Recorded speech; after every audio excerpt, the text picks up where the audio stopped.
这绝对是我见过最淡定的荒野求生选手。别的参赛人员落地都是搭建住所和各种狩猎，可吉米倒好，直接在光溜溜的岩石上睡了一晚。看他这没睡醒的样子，一定是太舍不得妻子，走之前打了一晚上扑克。拉布拉多的天气阴晴不定，要赶紧寻找合适的地方搭建庇护所。吉米解释说，并不是自己懒得找，而是周围一片全是这种岩石，想找个好地方睡觉是真的难。来自俄罗斯战斗民族的吉米是一名职业猎人，经常在偏远地区打猎和钓鱼。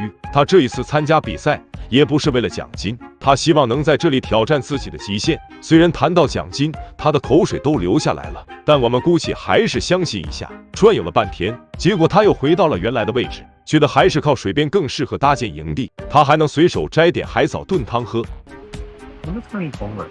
话说没放盐会不会感觉太淡了？这一位参赛者也跟吉米一样，太阳晒屁股了还不打算起床，一看就是熬夜刷荒野教学视频，临时抱佛脚来的。詹姆斯是一名冰川导游，对极端恶劣的环境早就习以为常。11岁的时候就已经独自在森林中生活，掌握了一身的生存本领，捕鱼猎兽样样精通，制作陷阱和搭建住所更是小菜一碟。平时无定点住所，开车房车到处流浪。为了改善自己和女友的伙食，他将所有的希望都压在了这次挑战上。詹姆斯来到雨林，打算先整点吃的，结果吃的没找到，看到个上古遗留下来的捕兽神器。别看这玩意锈迹斑斑，詹姆斯拿在手上耍了2下，竟然变得完好如初。Mr. Fox comes walking along. 有了这个神器的辅助，吃熊掌简直是指日可待。到了第2天，詹姆斯还搁床上躺着，就看到了送上门来的早餐，拿起弓箭就摸了过去，然后就看到一只松鼠安详地躺在地上。看来这次的参赛选手都是神射手，还没来得及思考是清蒸还是红烧，就看到头上有一个黑影飞过。I hit it. 詹姆斯一个神奇反应再拿一血，这下舒服了，开局就能吃到这样的美食。他直接把松鸡和松鼠放入锅中，直接炖成双松汤。也不知道是这里的资源过于丰富，还是选手们太强，饮食问题对他们根本不能造成一丝威胁。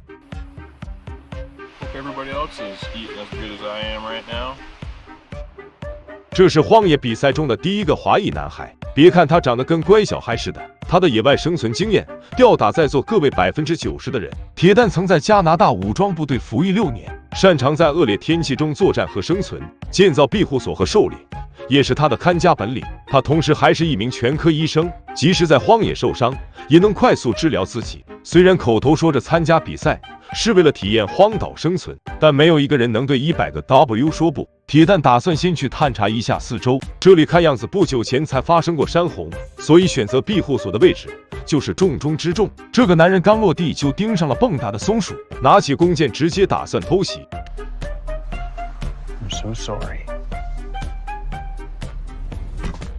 食物这不就到手了吗？自从有了这批选手的到来，多布拉多的松鼠和松鸡没一天的好日子，可能过不了几天就成了临危物种了。汤姆是一家300英亩地农场的场主，平时喜欢钓鱼打猎，习得一手百步穿杨的剑法。死在他手上的松鸡没有1000也有800。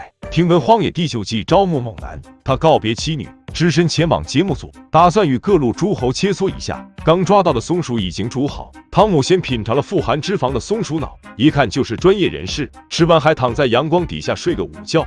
到了下午，汤姆亮出了他那一撮绿油油的头发，你以为他是在暗示自己吗？也不完全是，这一小撮绿发可是能养活他好一阵子。只见汤姆剪下一点点头发，将它们与鱼钩捆在一起。他这是要干什么？难不成头发还能钓鱼吗？哎，还真是。只见他抛出只有头发的鱼竿，然后就收获了这么大一条鱼，这属实是姜太公钓鱼愿者上钩了。能这么钓鱼的可不止汤姆一人，詹姆斯这边也是拿一点秀发困在了鱼钩上，才刚把竿抛出去就有了反应。瞧他这像孩子一样屁颠屁颠跑回来报喜的样子。不过不得不说，头发竟然也可以钓鱼，人类进化又一次没有带上我。最后视角回到铁蛋这边，他已经找好地点，并将住所搭建完成，甚至还在外围修建了一个火坑。这一看以前就是东北那嘎达地。比赛到这已经进行得很激烈了，不过就节目组这尿性，一定还有压箱底的活儿，具体是啥我们下期接着说。